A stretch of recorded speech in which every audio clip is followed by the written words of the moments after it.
Baba Group-Ngelzarma is the president, Miyetti Allah Cattle Breeders Association of Nigeria, Magban. He joins me now in the studio to look at this issue. Glad to have you join me. Thank you for having me. Fantastic. I think I should begin with this before we get into all that. Is there any difference, or what is the difference between Magban and Miyetti Allah Denïes Involvement? The difference is we are both a registered association. Okay. They have their own registration, we have our own registration. Okay. But the difference is we are now over 42 years of existence. Yeah. For their own, I don't know, but I think not more than 10 to 12 years. But we have been there for the past 42 years working to ensure the development of the livestock subsector. Protecting the welfare of cattle breeders across the country, irrespective of their religion or tribal affiliations. Okay. Because we are more of a producer association that promotes livestock development, mitigates peace between farmers and herders. This is what Magban stands for. So we are never a tribal group, and we are never a violent association or a religious group. Now we're coming to that. So, I listen to you. So, what's your organization?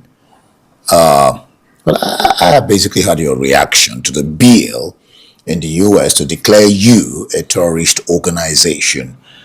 What was your first reaction to that? And where do you base that? How do you look at that? And yes, why do you place that? Why do you look at that? What do you think brought that about? Well, we don't know what brought it about, but we totally dispute that. Okay. On the basis that, first of all, we are never a faceless group. Secondly, we are never an armed group. We never take to arms. Thirdly, we have never taken responsibility for any criminality. We have never abhorred, support, or aid any form of criminality in this country. And in our 4 decades of record, we have never been convicted or tried by any court of legal jurisdiction.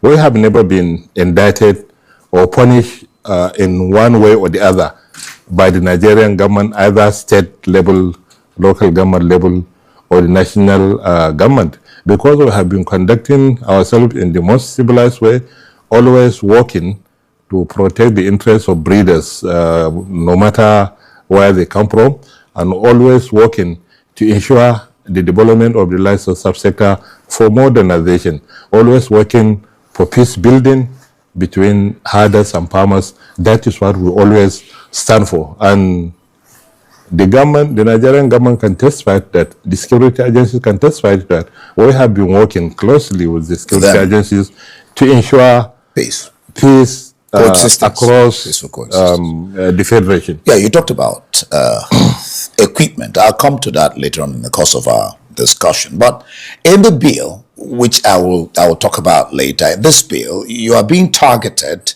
as hindering religious freedom and therefore likelihood of visa bans and asset freezes under the Global Magnitsky Human Rights Accountability Act.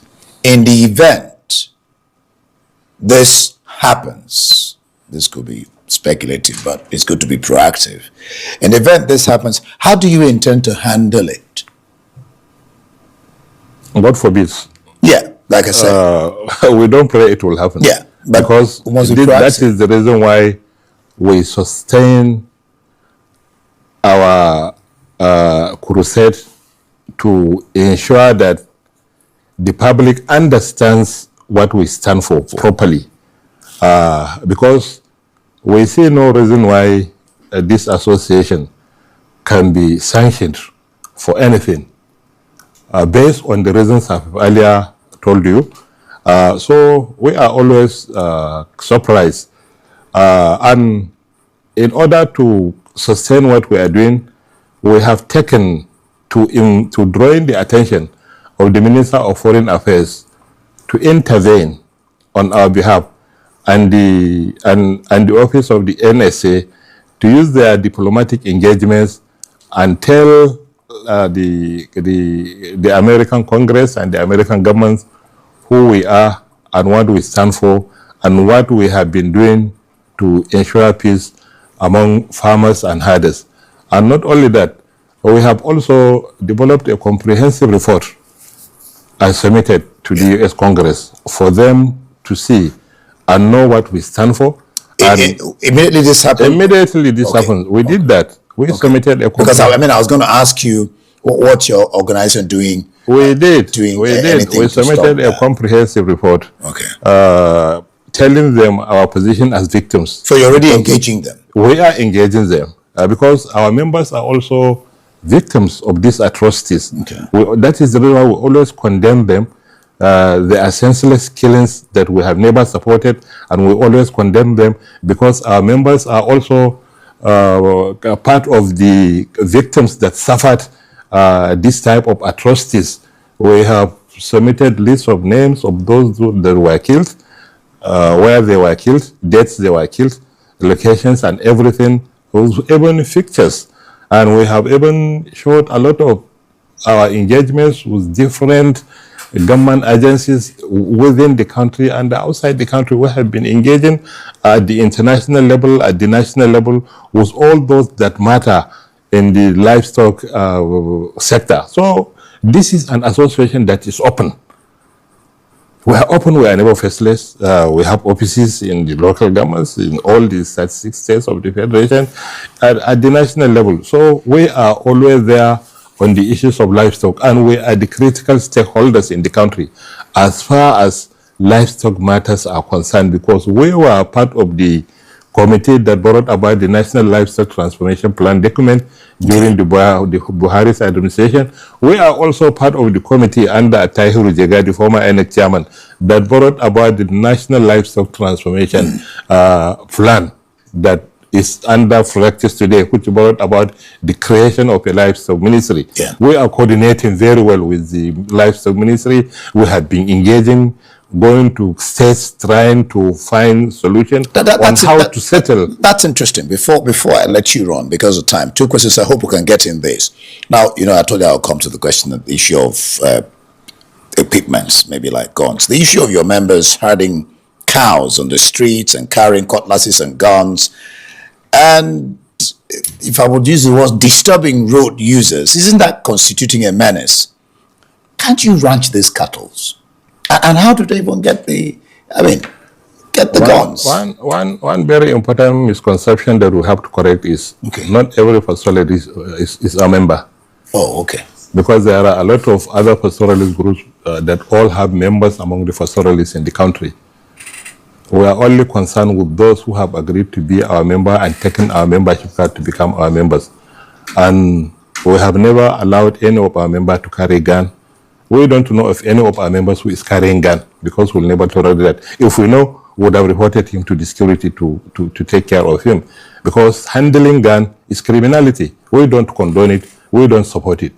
About the cows roaming the city, you may bear me witness, about 2 or 3 months back, we had an engagement with the stakeholders to see how we can stop this.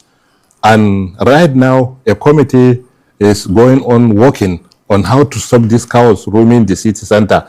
The committee comprising people from the nomadic education, people from the Ministry of Education, people from the livestock sector. We are all working to see how we can develop the 4 grazing reserves surrounding the FCT so that we can settle these pastoralists in 1 or the 4 of the grazing reserves. Fantastic. So that this roaming out the wild, looking for free pasture, must stop, and it's not going to be sustained any longer because of the increasing population and the effects of climate change. And the population will continue to increase, so the pastoralists must settle. Thank you so much. I wish I would have had time to ask the question on US proposing a bill, Nigeria Religious Freedom and Accountability Act 2026.